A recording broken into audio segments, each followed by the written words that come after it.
Hello friend, welcome back to my YouTube channel pharma with PD. तो आज के इस लेक्चर में हम डिस्कस करेंगे introduction of tuberculosis, etiology, sign symptom and pathogenesis के बारे में। तो फ्रेंड, अगर आप हमारे चैनल पर न्यू है तो चैनल को लाइक करके सब्सक्राइब कीजिए और बेल आइकन को दबाइए ताकि ऐसा ही आने वाले हर एक न्यू वीडियो का नोटिफिकेशन आपको मिलता रहे सबसे पहले। तो ज़्यादा टाइम नहीं लेते हुए इस वीडियो को स्टार्ट करते हैं। ट्यूबरकुलोसिस क्या होता है? जैसे मेनिंजाइटिस और टाइफॉइड क्या है, एक इन्फेक्शस डिजीज है, उसी प्रकार से ट्यूबरकुलोसिस भी इन्फेक्शस डिजीज है। ये भी एक पर्सन से दूसरा पर्सन में ट्रांसमिट हो सकता है। तो इसीलिए फर्स्ट पॉइंट हम यहाँ पे लिखेंगे, it is a infectious disease. Next point, it is commonly affecting the lungs. ये सबसे ज्यादा लंग्स को इफेक्ट करता है।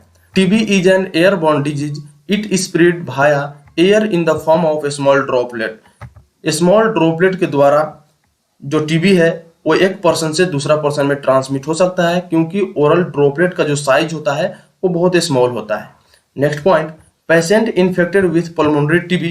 जहां पे पल्मोनरी वर्ड है वहां पे आप लोगों को अंडरस्टैंडिंग करना है कि लंग्स के बारे में बात हो रहा है। तो patient infected with pulmonary TB, जो पेशेंट टीबी से इन्फेक्टेड है, में spread the infection by sneezing, coughing. Sneezing और कॉफिंग के द्वारा वो एक पर्सन से दूसरा पर्सन में इन्फेक्शन को ट्रांसमिट कर सकता है। Next point, the infective droplet once release into the air remain there from a few hour due to their very small size. Next point, TB is caused by mycobacterium tuberculosis and mycobacterium bovis. TB cause कराने के लिए दो bacteria responsible होता है, एक है Mycobacterium tuberculosis और दूसरा माइकोबैक्टीरियम बोविस। जो माइकोबैक्टीरियम बोविस है ये अनपॉस्चराइज्ड काउ मिल्क में पाया जाता है।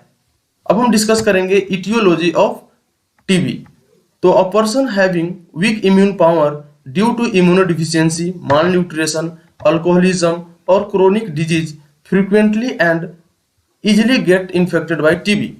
अगर वो पर्सन जिसका इम्यून पावर वीक है, वो इम्यूनोडिफिशियंसी की वजह से हो सकता है, माल न्यूट्रिशन की वजह से हो सकता है, ज़्यादा से ज़्यादा अल्कोहल को कंजम्पशन करने से हो सकता है, और कोई पहले से क्रोनिक डिजीज है इसके वजह से भी इम्यून पावर वीक हो सकता है। तो ऐसे पर्सन में टीबी होने का जो चांसेस होता है वो ज़्यादा होता है।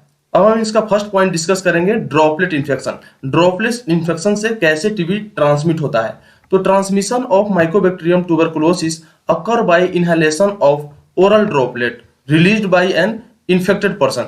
जो इन्फेक्टेड पर्सन है उसके द्वारा जो ओरल ड्रॉपलेट रिलीज होता है उसमें प्रेजेंट होता है माइकोबैक्टीरियम ट्यूबरकुलोसिस, और वो ओरल ड्रॉपलेट जब हेल्दी पर्सन के कांटेक्ट में आता है तो उसे भी इन्फेक्शन फैल सकता है। अब 2 नंबर में डिस्कस करेंगे intake of unpasteurised cow milk. Unpasteurised cow milk में प्रेजेंट होता है माइकोबैक्टीरियम बोविस, और ये माइकोबैक्टीरियम बोविस क्या करता है? टीबी कॉज कराता है।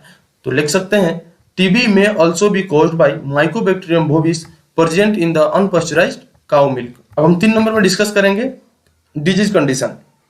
कहने का अर्थ, presence of disease like diabetes, liver cirrhosis, whooping cough, influenza, alcoholism, congenital heart disease.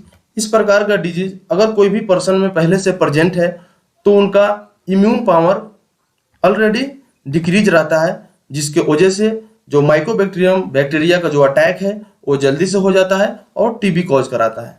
तो डिजीज कंडीशन के पेशेंट में इस प्रकार से माइकोबैक्टीरियम ट्यूबरकुलोसिस कॉज होता है। अब हम डिस्कस करेंगे sign and symptom of TB के बारे में, कि एक टीबी के पेशेंट में किस प्रकार का साइन एंड सिम्टम देखा जाता है जिसके वजह से हम इजिली आइडेंटिफाई कर सकेंगे कि टीबी हुआ है कि नहीं। तो first point, coughing, fatigue, night sweat, loss of appetite, weight loss, fever, chest pain, shortness of breath. तो इस प्रकार का साइन एंड सिम्टम एक टीबी के पेशेंट में देखा जाता है। अब हम डिस्कस करेंगे पैथोजेनेसिस ऑफ टीबी के बारे में। तो पैथोजेनेसिस को डिस्कस करने से पहले यहाँ पे हमें समझना है कि पैथोजेनेसिस क्या होता है। पैथोजेनेसिस एक प्रोसेस है जिसमें क्या होता है कि कोई भी डिजीज किस प्रकार से हमारे बॉडी के अंदर डेवलप होता है, उसी प्रोसेस को स्टडी करना ही पैथोजेनेसिस कहलाता है। तो अब हम डिस्कस करेंगे पैथोजेनेसिस ऑफ ट्यूबरकुलोसिस। कहने का टीबी हमारे बॉडी के अंदर किस प्रकार से डेवलप होता है। तो ड्यू टू इटियोलॉजिकल फैक्टर के वजह से bacteria goes to alveoli, deposit and multiply. Bacteria क्या होता है, एल्वियोलाई में चला जाता है। यही एल्वियोलाई के द्वारा ऑक्सीजन का एक्सचेंज होता है या गैसेस एक्सचेंज होता है। नेक्स्ट है, इस एल्वियोलाई में ये जो माइकोबैक्टीरियम ट्यूबरकुलोसिस जो बैक्टीरिया है वो यहाँ पे जाकर डिपोजिट हो जाता है और अपना नंबर को इंक्रीज करता है। जैसे आपको पता है कि कोई भी फॉरेन पार्टिकल, कोई भी एंटीजन जब हमारे बॉडी के अंदर इंटर होता है तो उसके एगेंस्ट में हमारे बॉडी ने रिस्पॉन्स करता है, इम्यून रिस्पॉन्स जिसको बोला जाता है। तो जैसे ही माइकोबैक्टीरियम ट्यूबरकुलोसिस हमारे बॉडी के अंदर इंटर करता है तो स्टिमुलेट बॉडी इम्यून रिस्पॉन्स, हमारे बॉडी का इम्यून रिस्पॉन्स एक्टिवेट हो जाता है, स्टिमुलेट हो जाता है। Next point, microphages destroy many bacteria and normal tissue. हमारे बॉडी के अंदर जो माइक्रोफेज प्रेजेंट है वो माइक्रोफेज क्या करता है, जो बाहर से ट्यूबरकुलोसिस का बैक्टीरिया आया है उसको डिस्ट्रॉय करेंगे, उसके साथ साथ हमारे बॉडी का जो नॉर्मल टिश्यू है उसको भी डिस्ट्रॉय कर देंगे, जिसकी वजह से death bacilli and live masses surrounded by microphages. Macrophage के सराउंडेड में जो टिश्यू होता है वो भी डेथ हो जाता है, जिसको नेक्रोसिस बोलते हैं।